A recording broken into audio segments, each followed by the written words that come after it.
In the top stories, security at schools is said to be a major problem. Vybz Kartel is sentenced to life for murder. And there's double disappointment for the Windies. Welcome to Nation News for Thursday, April the 3rd, 2014.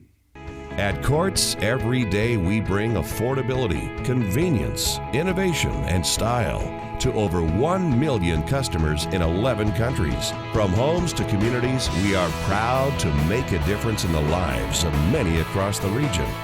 Courts, bringing value home. Security around schools is a major headache, according to a principal. Errol Brathwaite of Ellerslie Secondary says the problem is most acute in the mornings before school opens and after the teaching day ends, when there are swarms of people around, or in his words, a whole set of youngsters hanging out outside the school gates. Mr. Brathwaite says Ellerslie's security situation is made more difficult since it is located in the well-populated Blackrock community. He wants a change in the law to allow areas around schools to be considered safe zones and to give principals more authority in these areas. Speaking at Ellerslie Speech Day, the principal called for parents and other principals to agitate for security changes. Students of the Princess Margaret Secondary School have paid a moving tribute to a 13-year-old colleague who died tragically on Sunday. Gregory Cox, you may remember, was crushed against the Oistins jetty by a boat when out swimming with friends. He was remembered in words and song during a religious service at the school, which was attended by Gregory's mother, Althea Cox, stepfather Dexter Brown, and grandmother Margaret Cox. An anti-bullying campaign at the Milton Lynch Primary School in Christchurch has come to an end with a prize-giving ceremony.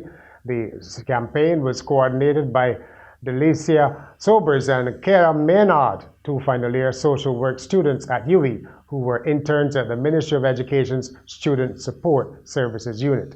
The program took place among 34 pupils over 6 Thursdays at the former Christchurch Boys School. The goal was to make the boys more self-aware about conflict and bullying and teach them how to solve problems without using violence. The Muslim Association of Barbados has embarked on an initiative to give back to communities surrounding the mosques. 35 families were identified for the first phase of a hamper distribution in conjunction with the Welfare Department. Secretary of the Association, Suleiman Bobulia, said funds were raised through donations from its membership. Across the Caribbean now, dancehall reggae star Vybz Kartel and 3 other Jamaican men have been sentenced to life in prison for a murder in August 2011. A Jamaican judge ruled that Kartel, whose real name is Adidja Palmer, must serve 35 years behind bars before he can be eligible for parole. Last month, a jury convicted Kartel and 3 co-defendants of murdering Clive Williams. He was beaten to death after being lured to a house to answer for 2 missing guns. Kartel is known for innovative but often violent X-rated lyrics. He's popular with many young Jamaicans, especially those in deprived areas. He also has a large following in Barbados. Last year, another murder case against him collapsed. The Health Minister of Bermuda says the public is to be warned if sewage pollution levels off the island's beaches hit danger levels. Trevor Moniz was speaking after the United States Consulate posted a warning to American residents and tourists that Bermuda's waters could be unsafe at times depending on wind and weather conditions. The health warning also said that U.S. visitors planning to swim off the British territory's south shore should consider immunization against hepatitis A and typhoid, as well as gastroenteritis and other health problems. In sport, it was double disappointment for the West Indies at the World T20 in Bangladesh. Both men's and women's teams went out at the semi-final stage. A thunderstorm ending the men's defense of their title and the women losing by 8 runs to Australia.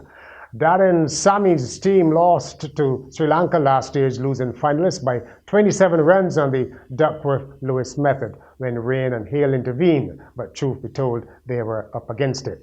West Indies needed 81 runs off 37 balls at that time, with Sammy having just arrived at the wicket and yet to face a ball. For the third time in major competition, West Indies women lost to Australia, who will be going after a 3rd successive World T20 title. Australia scored 140 for 5 and West Indies were held to 132 for 4. Pine Hill St. Barnabas scored a perfect 3 as the knockout phase of the Barbados Netball Association season ended on Wednesday night. The Division 1 champs successfully defended the senior knockout by easily disposing of Spooners Hill 41-25 to complete a trio of wins. Earlier, St. Barnabas beat Bico Delight 17-14 to be junior champions, and the intermediate two-side edged UE Blackbirds 2018. There was one other final. Shotters United winning the intermediate 1 crown, beating C.O. Williams Rangers 33-27. And finally, a survey has revealed that left-handed people have better sex than their right-handed counterparts. Oh yes. It found that 86% of lefties were extremely satisfied compared with a paltry 15% of righties. The survey was carried out, not surprisingly, by a sex toy company which has a new product out. Somewhere between 10 and 14% of people are left-handed, with double the number of men being left-handed than women, which means there could be a lot of unhappy folks out there if you believe the survey. Come on, cheer up. That's Nation News for Thursday.